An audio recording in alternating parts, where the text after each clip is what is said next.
বাঙালির শেষ পাতে চাটনি না হলে কি চলে? তাই আজ তোমাদের সঙ্গে একটা অত্যন্ত সুস্বাদু চাটনি রেসিপি শেয়ার করছি। আর চাটনিটা কি করে অনেক দিন পর্যন্ত স্টোর করে রাখা যায় সেই টিপসটা আমি ভিডিও শেষে তোমাদের সঙ্গে শেয়ার করব। নমস্কার বন্ধুরা, সবাইকে স্বাগত জানিয়ে শুরু করছি আরেকটা নতুন রেসিপি। আমার সমস্ত বন্ধুদের কাছে একান্ত অনুরোধ, রেসিপিটা ভালো লাগলে লাইক, শেয়ার, কমেন্টস করতে ভুলো না প্লিজ।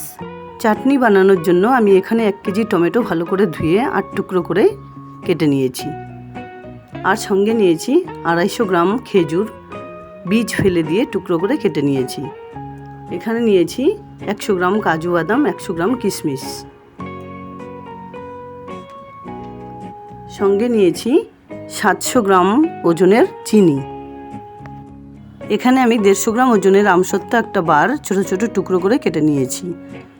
সঙ্গে নিয়েছি পরিমাণ মতো নুন, 3/4 কাপ সর্ষের তেল, আর নিয়েছি 2টো তেজপাতা, 3-4টে শুকনো লঙ্কা, 1 টেবিল স্পুন সাদা কালো সর্ষে আর 1 টেবিল স্পুন পাঁচফোড়ন। এবার একটা প্রেসার কুকারে সমস্ত টমেটোগুলোকে আমি ঢেলে নিচ্ছি। এবার এর ঢাকনা লাগিয়ে গ্যাস অন করে এটা আমি 2টো সিটি দিয়ে নেব। কুকার নর্মাল হয়ে এলে সমস্ত টমেটোগুলোকে আমি থালায় ঢেলে নিয়েছি। এবার গ্যাস অন করে একটা কড়াই বসিয়ে তাতে দিয়ে দিচ্ছি 3/4 কাপ সর্ষের তেল। তেলটাকে একটু গরম করে নিয়ে এতে আমি 2টো তেজপাতা এইভাবে ছিঁড়ে দিয়ে দিচ্ছি। সঙ্গে দিয়ে দিচ্ছি 3-4টে শুকনো লঙ্কা। তেজপাতা আর শুকনো লঙ্কা হালকা একটু ভেজে নেবার পর ভাজা ভাজা গন্ধ বেরোলে এতে আমি দিয়ে দিচ্ছি 1 টেবিল স্পুন সাদা কালো সর্ষে আর সঙ্গে 1 টেবিল স্পুন পাঁচফোড়ন।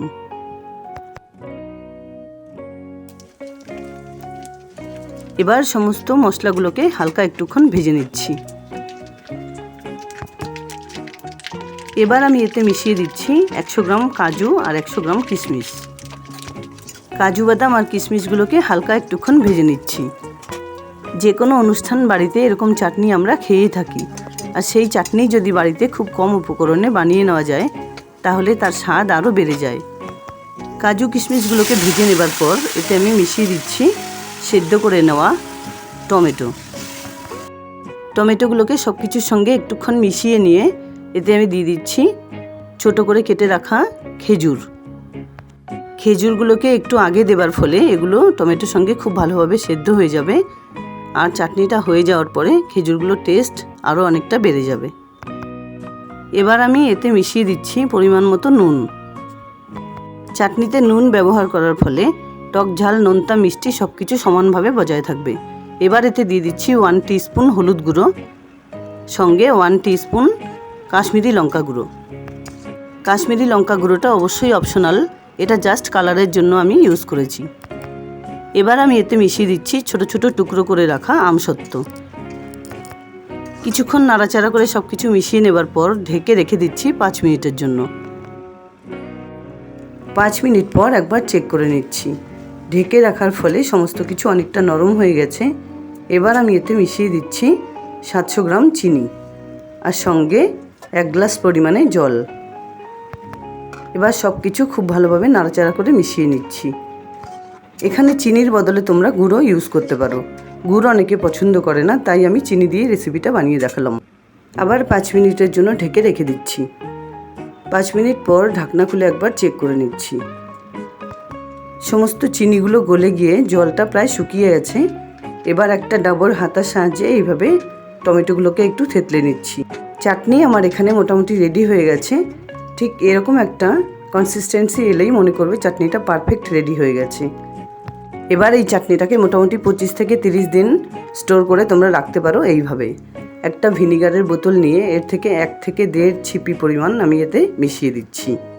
চাটনি রান্নার শেষে এইভাবে ভিনিগার মিশিয়ে দিলে অনেক দিন পর্যন্ত ভালো থাকে, আর কোনো রকম গন্ধ হয় না বা সাথে সাথে ভাবও তৈরি হয় না।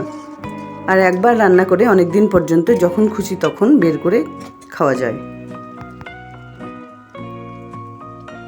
দেখতেই পাচ্ছ বন্ধুরা, চাটনিটা একটা কত সুন্দর ডেলিশিয়াস লুক এসেছে। এবার আমি একটা থালায় এটাকে ঢেলে নিচ্ছি।